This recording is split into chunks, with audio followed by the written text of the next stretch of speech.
We operate a lot under the adage, get woke, go broke. And people are probably wondering if Barbie is so woke, why is it being so successful? We're looking at a $155 million opening. This is beating Marvel movies.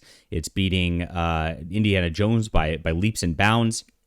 This shouldn't be happening in theory, but why is it actually happening? I'm going to go over this in just a second. It's because of the way it's marketed, and this is the power of marketing. A studio actually did something right on the marketing level, even though they made one of the worst films of all time, which is Insidious. This is actually how they're going to be pushing this agenda on you and how they're going to be corrupting you and propagandizing to you and especially to your children, because they've figured out how to do this without actually turning off the audiences right away. And that is the secret to what's happening with Barbie right now. So as you see, it is doing a huge opening weekend. It is the biggest blockbuster of the summer, with Oppenheimer crushing it also for a movie like it's a 3.5 hour like heady movie, eyeing 77 million on its opening weekend. That's pretty big for a movie like that too. This is a wild weekend for movies, and it's going to get wilder. So there's a lot to this marketing campaign. Now, if you look at this, it's really just about that. If you watch all the trailers, and they were pushing the trailers everywhere, every movie had it playing on it. It was playing on TV. It was playing on YouTube. They put so much money into the marketing of this that it's out there. But if you look at the imagery of Barbie beyond that, it is a very bright, colorful thing. It seems optimistic and funny and cute and not taking itself seriously. When you're in summer fun mode and you see those bright colors and you see that happiness, rather than some dark imagery like a lot of movies do these days, it's a stark contrast. So it draws your eye to it. It's memorable. It's really good marketing just on the level of the production and lighting and color schemes that they're using for this film.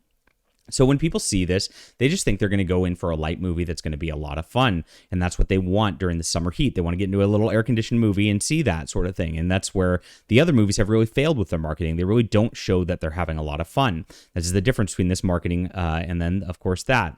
But more than that, if you look at it, there's Crocs, a special Prada line, gay pride floats that they've been putting out there for the pride parades. And I was at the theaters on Thursday night to see Oppenheimer, and there were a ton of gay guys out there dressed in pink. You know, they dyed their hair pink. They were wearing pink glasses. So they definitely marketed this film towards that community big time to get these people out for the movies also. And more than that, it's got more than 100 promotional partners, and it's got countless headlines across the nation for everything they've done.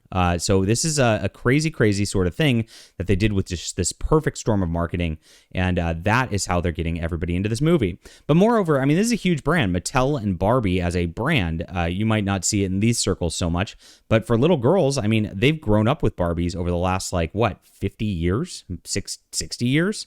It's absolutely crazy. So multiple generations, 3 generations, all the way back to the boomers, have had Barbies in their home, up to kids now, and they think of it as a family event to go out there. I know multiple people who are taking their parents, who are, in middle age, and their kids too, and so they're having like this generational family affair with this while the gay community is coming out and doing this. It creates a perfect storm for this kind of thing.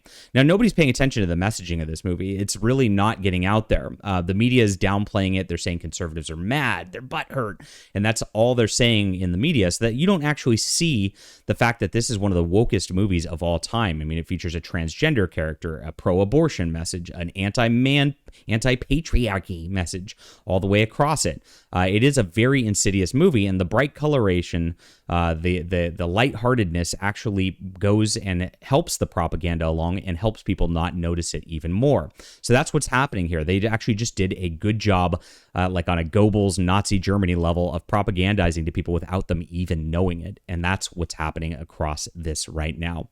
So I hope that was helpful for you to understand why this is successful while other woke movies have been failing. Like Disney Marvel pushes woke in their marketing, right? And so people see that right away and it turns them off. They don't want to go see the movie because it looks like it's not fun.